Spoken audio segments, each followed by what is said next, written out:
What are the craziest things the ancient Indus Valley Civilization did? We know you won't be able to sleep at night if you don't have the answer to this question because we like you very much. We thought that it wouldn't be fair to leave you in such agony.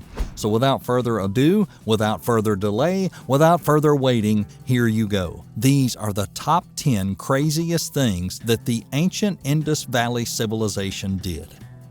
Number 1, a no-weapons army. Now, if anyone ever told you certain human civilizations can advance, survive, and flourish without any military whatsoever, would you believe them? Well, according to some, the Harappan civilization was exactly that: passive, non-militarized people. While their arguments might come off as valid, seeing that the civilization itself was rather isolated, city walls were not the type that could withstand sieges, lack of proper weaponry, and, of course, lack of any deceptions of war that are present in other civilizations. However, if we can't find something, does it really mean it wasn't there? The Mayans were also thought to be a peaceful people until we learned they were not. Statistically speaking, societies need violence to exert control on their own and on their enemies. Not only that, civilizations seldom advance without warfare, as oftentimes warfare was the catalyst for moments of brilliance in the past. Number 2, trading weird stuff. Trade was a driving force of human civilization all over the world throughout history, and it comes as no surprise when we found out the ancient Indus civilization was no exception. Considering that the lands were extremely fertile, they had access to a plethora of different crops along with cotton for clothing use. Naturally, they were not only farmers, other trades were well advanced to the point of people trading not only in clay and mud cups but even terracotta pots that they would paint. Another standard part was the jewelry made of seashells and pearls, and sometimes they would even trade gemstones like turquoise and lazuli. What is weird about this whole thing is lead, apparently which came from China, a question as to what the lead was used for and if they really got to China. Well, how you holding up so far? If you like what you see, then go ahead, subscribe, leave a comment and say, "I subscribed," and I'll personally reply to your comment. Number 3, the invention of board games. Now, we might not all love board games, but it would not be wrong to say that it's occupied the minds, hearts, and time of many a people since time immemorial. Whether it was a backgammon game back in the day, or Monopoly ruining family night, or whole friendships, board games are a staple of culture throughout history, and the civilization of the Indus Valley was no different, and in some cases even credited with the invention of board games. While the fact is highly debatable, we'll focus on generally interesting finds related to games, such as dice, gamesmen, and even hopscotch pieces for an older version of the game, mostly found in the Tamil Nadu area. Number 4, Dancing Girl or Mohenjo-Daro. If you're interested in history, maybe you've heard of Mohenjo-Daro before.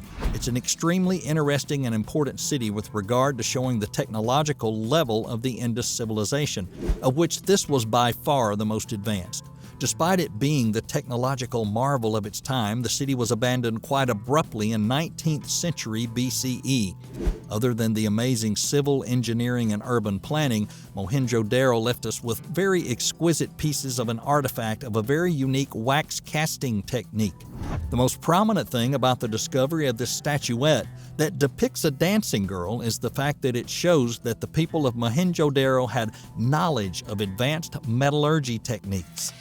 We hope that further research would give us more information on this marvelous city. Well, we're about in the middle of the video, so it's the perfect time to remind you, if you haven't already, you should definitely go and check out our channel when this video's done, because there's so many amazing top 10s, it guarantees you hours of entertainment. Now, are you ready to continue? Number 5, the world's first dentist. Dentistry, the bane of children and parents alike. The first ones fear the procedures themselves, and the later fear the cost. I remember me having to undergo years of humiliation wearing those braces and those torturous devices. Still, we have to be thankful that someone somewhere thought it would be wise to take care of those bony, weird protrusions sticking out in our mouth. Whether it was Hasseri, who was lauded amongst the Egyptians as the most advanced of the dentistry practitioners of his time, or the inventor of the chewing stick. All these people deserve appreciation. even more so to the geniuses that even thought of rudimentary dental drills from the Indus Valley 2,000 years before the Sumerians even mentioned dentistry. True or false? You tell us. Number 6, bigger than the ancient Egyptian civilization. Don't get your hopes up. It is bigger in a geographical sense, or to be more exact, it's thought to have been about 20 times bigger than Egypt and about 12 times as big if we put Egypt and Mesopotamia together. What does that tell us? Not much. Was it more advanced due to size? No. Was it a very well-organized country in the likes of the Roman Empire? Most definitely no. So in this case, it's just that size. Problem is, however, the civilization surely had other things it could brag about, considering its technological advancements in the region. But still, if you're the type of person that just, you love all factoids and trivia, this one is right up your alley. Number 7, the city that was rebuilt 7 times. Mohenjo-Daro is a treasure trove of knowledge for archaeologists, historians, and treasure hunters alike. Not only is it the largest, but also the least damaged city of the Harappan era. And now there's a lot of speculation as to what the true reason of the downfall of the civilization was, but we can at least try and partially answer that. In some part, it was flooding. The other part, people abandoning the place. What are the true factors we may never know, as the current state of the excavations have shown quite a bit of information that sadly leaves the rest up to speculation. But we learned that people would move out during floods and would come back on multiple occasions, and we would see other squatter settlements being built on top of them.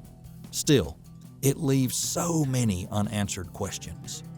Well, we have made it to the top 3. Are you curious to see if we kept the best for last? Because let me tell you straight away, we always do. Number 8, brick toilet seats. While the Minoans might arguably get credit for the first flushable toilet, and Sir John Harington, yes, those Harringtons, who happen to be the ancestor of the actor Kit Harington from Game of Thrones, supposedly created the first modern flushable toilet in 1596, we cannot take away from the Harappans that they created their own solution with sloped bricks. Now, it didn't have the flushing function. They would use jars of water to flush the business down the latrine. An additional piece of information here is the fact that apparently people never change, and kids have been taking their toys to the toilet for thousands of years. Makes you wonder what sort of games they would play there with their little clay figurines. Maybe they would try to make their own little animals with the materials they had? Number 9, no kings, no priests, no temples. Yes? No? Maybe? Probably no, considering the level of uniformity and organization that the civilization had. While at this time archaeologists have not found any temples, it doesn't mean they didn't exist, considering the collections of seals, weights, and bricks, all of them standardized. Clearly, someone must have led them. One of the theories is they all belong to the same state, considering the similarity of urban planning. On the other hand, there's a theory that all of them worked as city-states with not one ruler but more of a ruling class. In any case, there's far too little evidence, and the scientists have yet to translate any of the writings, which would hopefully give us insight into their social hierarchy, law, and everything in between. Number 10, the mystery that remains.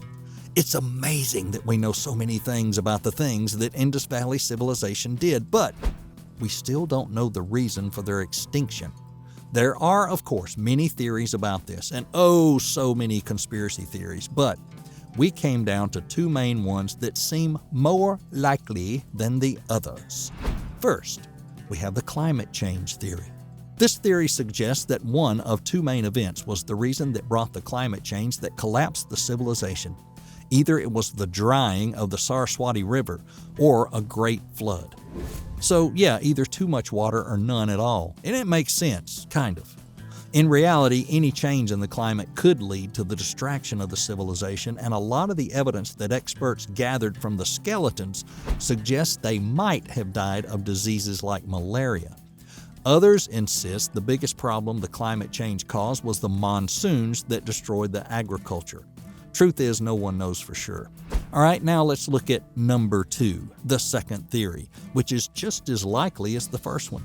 That is, well, kind of. According to this theory, an Aryan invasion happened, and this mostly is based on the work of a British archaeologist named Mortimer Wheeler. He suggests that an Indo-European tribe suddenly attacked and wiped out the Indus Valley Civilization. He just doesn't say that either. He has proof. Many of the bodies they found while he was on the Mohenjo-Daro archaeological site were unburied and had war wounds. Well, there you have it for today. That's the top 10 craziest things about the ancient Indus Valley Civilization. And which one shocked you the most? Let us know in the comments, and if you haven't already, go right ahead, like the video, subscribe to the channel, turn on those notifications, and we will see you next time.